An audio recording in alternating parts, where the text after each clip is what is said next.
Многу загадениот воздух се вдоми во Скопје и не си заминува. На скопјани веќе не им треба поглед во мерни станици за да знаат каков е воздухот кој го дишат. Треба само да излезат на тераса и се им е јасно. Јасно ли им е на надлежните институции дека треба да се размислува за итни вонредни мерки. Вчера Скопје беше втор најзагаден град во Европа. Денес загадувањето сите го чувствуваме без да ја погледнеме табелата. Со години се доцни со долгорочните мерки за спас од загадениот воздух. Не треба сега да се доцни со краткорочните мерки. Силна опомена треба да биде дека вчера концентрацијата на ситни честички прашина во воздухот, кои продираат длабоко во белите дробови и можат трајно да го оштетат здравјето, во Скопје била 12 пати повисока од годишната референтна вредност, дозволена според стандардите на Светската здравствена организација. Еве некои мерки кои може да се воведат. Бесплатен јавен превоз. Фабриките што согоруваат големи количества фосилни горива и отпад да го ограничат согорувањето. Во одредени зони на Скопје привремено да се забрани движење на возила и камиони,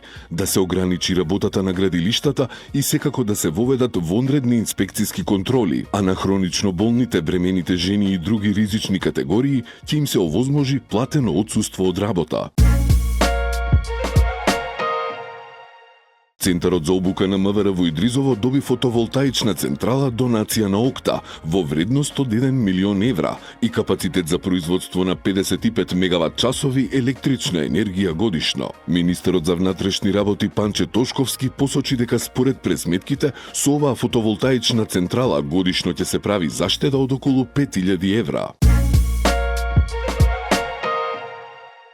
Покренат е обвинителен акт против поранешниот директор на јавното претпријатие Комунална хигиена и за управителот за отпад. Обвинителството ги товари Сабахудин Рустеми и Аки Саити за пропусти во управувањето со отпадот, при што создале опасност за здравјето на луѓето и животната средина. Истрагата откри дека обвинетите не презеле законски мерки и не ја извршиле својата основна дејност за редовно собирање и транспортирање на безопасен отпад во Скопје. Сето тоа предизвика главниот град долг период пред изборите да биде затрупан во смет и диви депонии. Обвинителството предлага мерки на предпазливост наместо притвор. Удрена е жена пешак на Скопска крстосница која се здобила со тешки телесни повреди. Имено вчера во полицијата е пријавено дека на крстосницата од улица Лука Геров со улица Андон Кецкаров патничко возило Порше од Скопје удрило во 56 годишна скопјанка. Жената се здобила со тешки телесни повреди и била однесена во приватна болница во Скопје. Како што велат од МВР, нејзини службеници извршиле увид на лице место на несреќата и работат на расчистување на случајот.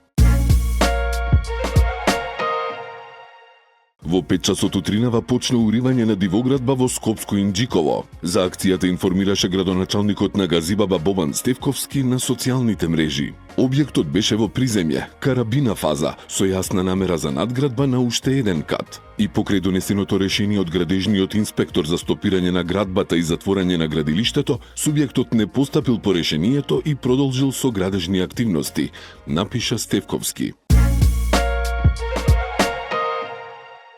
Градоначалникот на Ѓорче Петров Александар Стојковски објави дека новиот пат до црквата Свети Архангел Гаврил во Новосело влегува во завршната фаза. Отпочнавме со завршната фаза во реализација на 780 метри нов коловоз, истакна Стојковски и сподели фотографии од асфалтираниот пат. Увид во изградбата на новата повеќенаменска спортска училишна сала во Круме Кепески во Припор денеска направи градоначалничката на Киселавода Бети Стаменковска Трајковска. Се работи за спортски објект со површина од околу 500 квадратни метри, кој на учениците ќе им обезбеди современ простор за спортски активности, а училиштето ќе може да организира повеќе настани, надпревари и вежби во услови кои ги следат највисоките стандарди.